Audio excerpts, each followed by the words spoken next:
What's going on? James Bondi's here, and in this video, I'm going to talk about something that is simple yet important when it comes to your business. Matter of fact, in this video, it'll be a specific SMMA business, but it could be any type of agency. And matter of fact, it could almost be any type of business. And you're going to see that if you learn to keep things simple, your mind will take the actions, the easiest actions to get a specific result. And in this video, what I wanted to do was touch upon a conversation that we got into last night on our Q&A, where somebody asked us basically, hey, I have 7 or 8 clients in my agency. I want to hire, or I have somebody that I kind of don't know what to do. So if you're finding yourself in that predicament of like, when should I hire?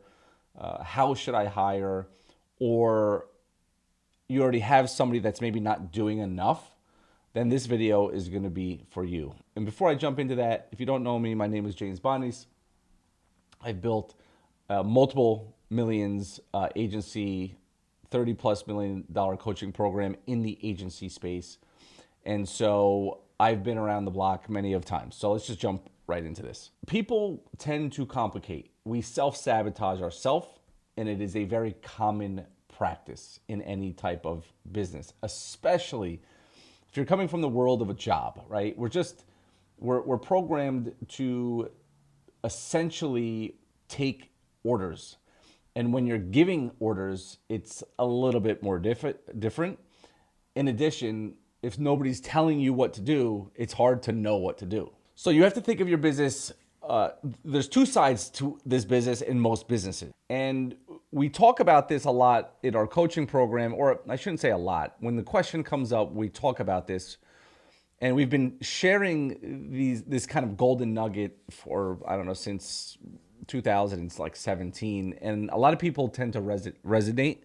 So what I want to do is I want to show you the 2 sides. So you have a client getting and a client keeping. And when you break it down like this, you then say, well, okay, there's 2 sides. So we have a 1 and a 2. But what are the tasks that they need to do? So when we break it down like this, you can break it down even farther by saying there's now 2 foundations to client getting and 2 foundations to client keeping. Foundation number 1, under the client getting side, is you have a prospecting team or individual, and then you have a sales team or individual. In our client getting side of this business, we have a prospecting team and a sales team. On the client keeping side, we have a client management, and then we have a fulfillment team. So when you start to kind of break it out like this, things start to kind of make sense, especially if sometimes you feel overwhelmed, because what happens is that you're wearing all the hats. You're prospecting, and then you're trying to sell, and then you're trying to manage your clients, and then you're trying to fulfill.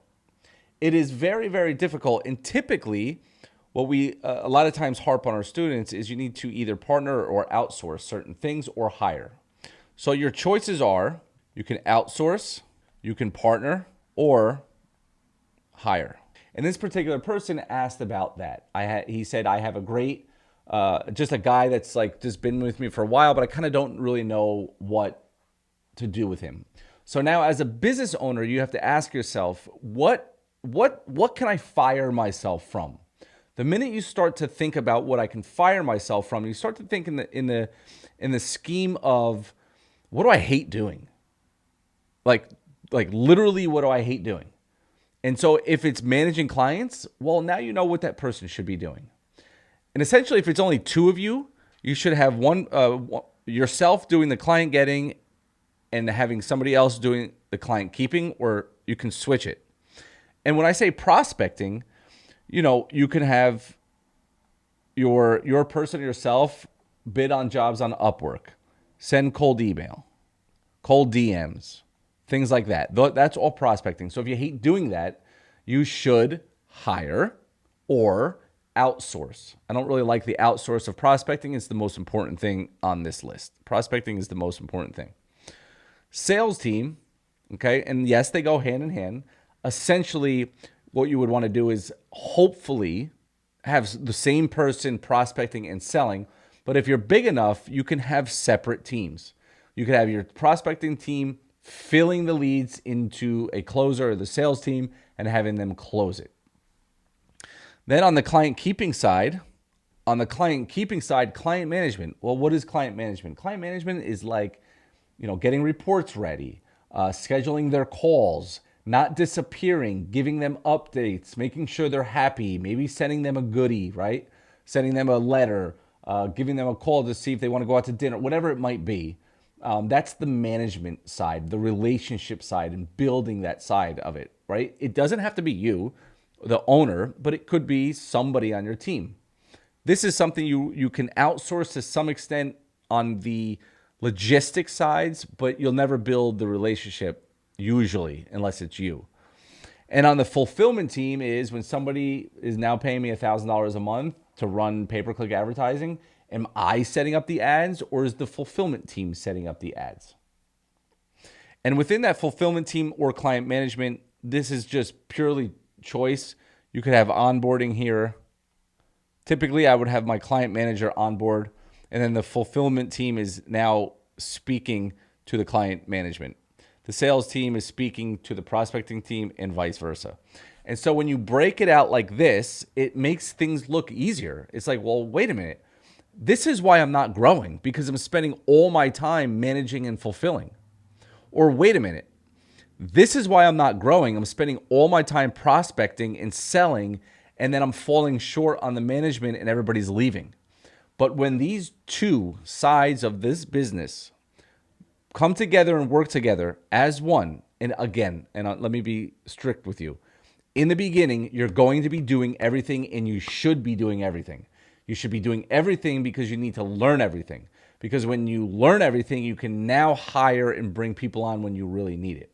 But if you're missing or falling short on one of the sides of this little drawing here, then you're going to struggle to grow. You may stick around 3, 4, 5,000 a month, but at some point, you'll lose them and you'll bring them, and you'll lose them and you'll bring them. But when you have this machine working where they're prospecting and closing, the clients are getting managed and fulfilled, then you can grow with small churn.